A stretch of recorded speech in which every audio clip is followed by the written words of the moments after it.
But after all of those grueling, tedious, and mental illness-inducing calculations, we have finally worked out how many people Sukuna killed in Shibuya.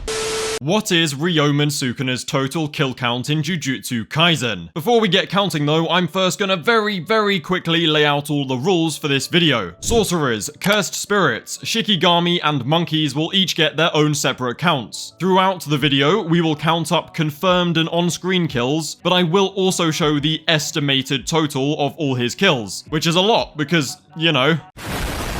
We are also going to be working out how many kills he gets with each of his different attacks, including Dismantle, Cleave, Fire, and Malevolent Shrine. Any kill that isn't one of these attacks will be marked down in a section called Other/Unknown Attacks. Also, if this video can get 1,000 likes, then I will turn it into a series. Oh, and remember to subscribe. Anyway, let's just start the count. Sukuna's first ever on-screen kill is actually at the end of episode 1 of season 1, when he takes over Yuji's body and deletes the random fodder curse from existence. It looks like Sukuna maybe uses Dismantle here, but at the same time, it doesn't really look like the curse got sliced up. It's very possible that he slapped it with some raw cursed energy or even positive energy. Basically, we have no idea what he did here, so I'm just gonna put a point in that unknown attack category. But this at least confirms one kill on a cursed spirit that we can add to the count. His next kill is also against a cursed spirit in episode 4. Bro straight up bullies the Fingerbearer curse in that detention center and then wraps the fight up with a Malevolent Shrine domain expansion, which splits the curse into many little ribbons. So that's another cursed spirit we can add to the count. His next 2 kills are actually in the very next episode. After cleaning up that fodder Fingerbearer curse, he makes his way outside to have some fun with his favorite person in the whole wide world, Megami Fushiguro. Now, technically, the first Sukuna victim in this episode is actually Yuji Itadori himself. Yeah, sure, there is an argument to be made that Yuji was actually the one that caused his own death by taking over his body again, but he only died because Sukuna literally tore out his heart. So yeah, I'm gonna count that as a sorcerer kill. The other kill in this episode is actually on Megami's giant serpent shikigami called Orochi. The method Sukuna used to kill this one is also a little bit unclear. It doesn't really look like it was hit by slices, so I'm just gonna chalk it down to Orochi simply inhaling Sukuna's stinky old man aura. The only other kill Sukuna gets in season 1 isn't even actually a kill, but I'm gonna count it anyway because it's cool. It's that time in episode 6 when Sukuna challenges Yuji in his innate domain, and then just slices that brat's head clean in half. Overall, Sukuna's antics in season 1 are actually pretty tame, but don't worry because all that changes now that we are entering Shibuya. The first half of Season 2 actually remains pretty Sukuna-free. What with the Gojo flashback, Mekamaru's awesome robot fight of awesomeness, and Daddy Gojo getting busy with his pseudo-ex-boyfriend. Like, seriously, the animators definitely knew what they were doing here. After all of the loss and all of the awesomeness though, we finally get some alone time with Sukuna, who is temporarily awoken thanks to Jogo force-feeding Yuji some fingers. Pause. I mean, someone really needs to show Jogo that tea video because, remember guys, unconscious people don't want tea. There's no way any of you guys get that joke, but if you did, then let me know in the comments below because I'd be hella impressed. Yappa, yappa, yappa, yappa. Shut it, please. Sorry.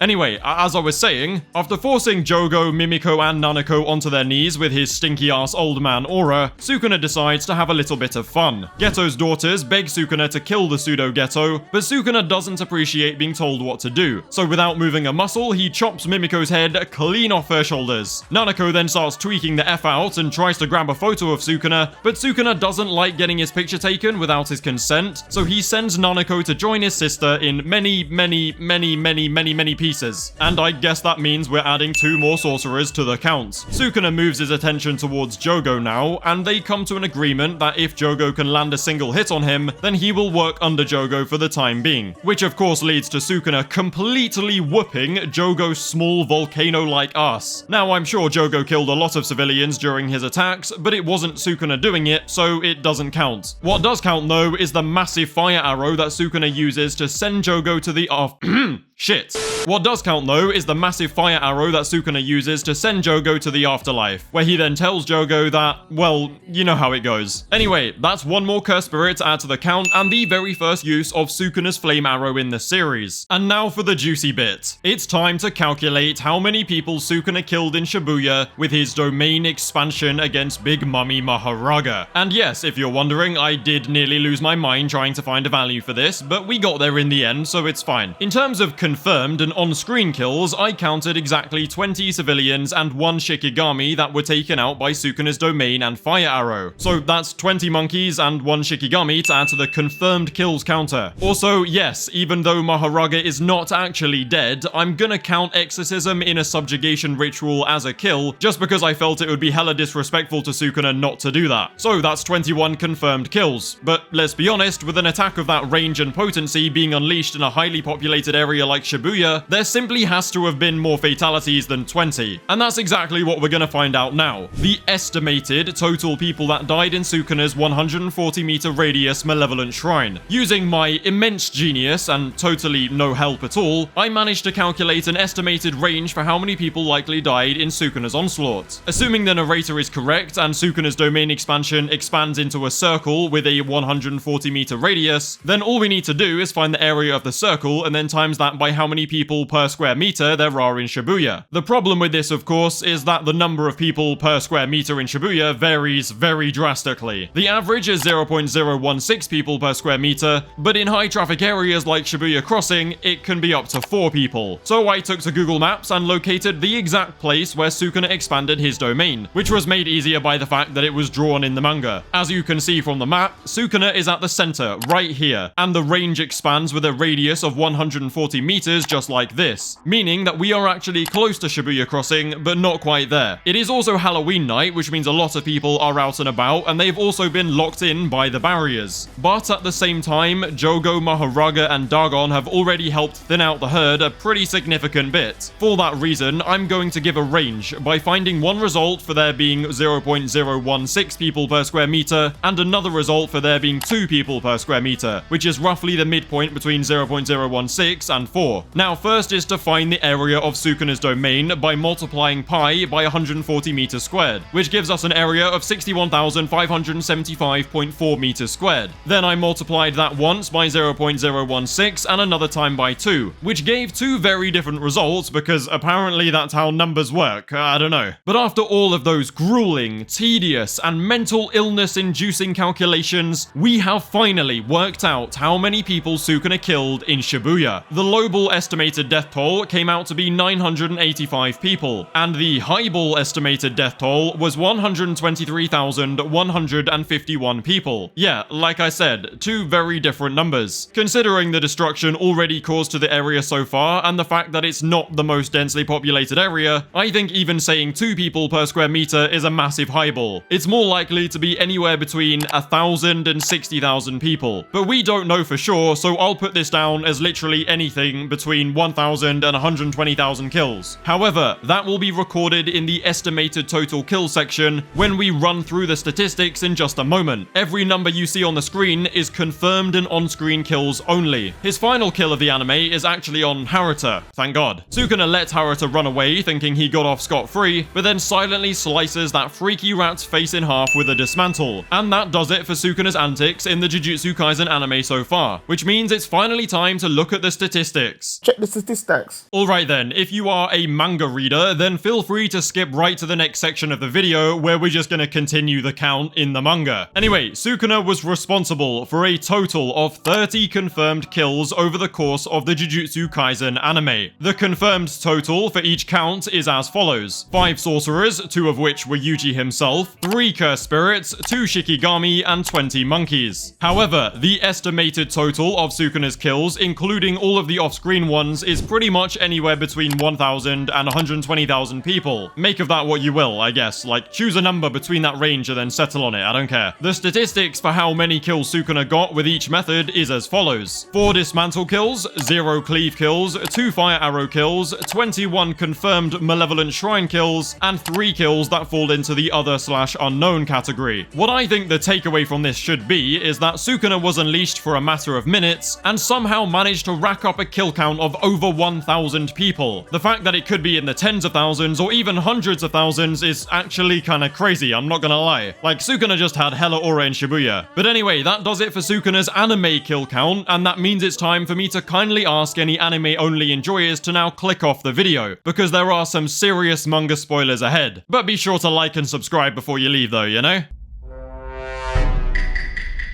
Alright then, let's get straight into the manga kill count. Following Shibuya, we don't actually see Sukuna in the flesh until he does that thing with Megami and his fingers. Pause. Weirdly though, he doesn't actually kill anyone until he returns from a bath in some lovely cursed spirit soup. Feeling nice and refreshed, Sukuna makes his way to Sendai Colony on his hunt for Sumiki Fushiguro. But that's when he is interrupted by the GOAT, Ryu Ishiguri. And I call him the GOAT because he's cool as hell and he also tanked a close-range dismantle from a 16-finger refreshed Megana. Megana commends him on his sturdiness and then deadass blitzes Ryu's ass and slices his face into 3 different pieces with a contact cleave. So I guess that's one more sorcerer to add to the count and the very first cleave kill. Spoiler alert, it will also be the last. After this brief interruption, Sukuna finally locates Yorozu, wur is a Heian era sorcerer inhabiting the body of Sumiki Fushiguro. Yorozu starts laying that riz on real thick with Sukuna, but as we all know, Sukuna is deathly scared of women. So he drops an elephant on her and then sends Big Mummy Maharaga off to finish the job. Yorozu therefore gets added to the count. Actually, she gets added to the count twice because we're shown a flashback of Sukuna killing her with dismantle in the Heian era. And with the fodder cleaned up, Sukuna then goes home to get some head from his old body. Pause again. Feeling fully replenished and at full strength, he pulls up to Shinjuku, not knowing that he was about to face the single most challenging opponent he has ever fought against in his entire life, Satoru Gojo himself. And Gojo definitely lived up to his title of the Honored One, but in the end it wasn't enough to take down the King of Curses. Sukuna gave that man the Kit Kat treatment with an attack called the World-Cutting Dismantle, and despite having dismantle in the name, I'm gonna mark it down in the other methods category because it's clear that this was no ordinary dismantle. And that does unfortunately mean that his kill on Gojo gets added to the count. Following his fight with Gojo, Sukuna moves on to kill Kashimo, but I really don't want to talk about that farmer, so I'm just gonna mark it down as a normal dismantle kill and move on. What's kinda hilarious though is that after killing Kashimo, Sukuna only kills one other person in the entire rest of the series. I mean, trust me, I know that sounds crazy, but I checked and double checked and he literally only kills Chozo with his flame arrow. No one else. Higuruma literally just pressed Ctrl Z on his injury, so yeah, the only other person that got added to the count is Chozo. We are not quite done counting just yet though, because there are actually some off-screen kills that he gets in the manga that I want to count. We know that he subjugated the 4 remaining Shikigami in Megami's kit over the time skip, and since we counted Maharaga's first death in Shibuya, I thought we should pay our respects by counting the rest of them too. Alright then, with every single one of Sukuna's kills in the entire series counted up, I think it's time to review the statistics once again. Cue the Big Shaq meme. Check the statistics. Okay, the estimated total for Sukuna's kills remains the same because it's just a really big number that we can't pinpoint. So we're just going to continue looking at his confirmed and on-screen total kills, which has moved from 30 to 40. Yeah, I'm not gonna lie, it's kind of underwhelming. 20 of those 40 kills are also just random monkeys, so in the entire series, Sukuna only really gets 20 kills. If we take out the off-screen Shikigami kills, then it goes down to 16. And if we take out the random fodder curses, Yuji's kills, and Geto's fodder daughters, then it goes down to 10. Basically, the point I'm trying to make is that Sukuna somehow only got 10 relevant kills, like in the whole series. Anyway, the total confirmed kills for each count is now 11 sorcerers, 3 cursed spirits, 6 Shikigami, and 20 monkeys. The statistic for how many kills Sukuna got with each method is also now 6 dismantles, 1 cleave, 3 fire arrows, 21 confirmed malevolent shrine kills, and finally 6 kills that fall into the other/unknown category. And to conclude, across the anime and manga of Jujutsu Kaisen, Sukuna has 40 confirmed kills. My estimation for Sukuna's total kill count though is anywhere between 1,000 and 120,000 kills. 1,000 seems a bit low and 120,000 seems a bit generous though, so I'm gonna just conclude with an estimation of around 60,000 kills. And I can't wait for someone in the comments to go through and count all this shit up and tell me that I was dead wrong and missed like 5 kills, but it's whatever. Anyway, that does it for this kill count video. If you enjoyed and want to see more of this kind of stuff, then be sure to let me know what character you would like me to count in the comments below. Don't forget to like the video and subscribe to the channel. Feel free to join the Discord and follow me on Twitter, links below. Thank you guys for watching, and I will catch you in a bit.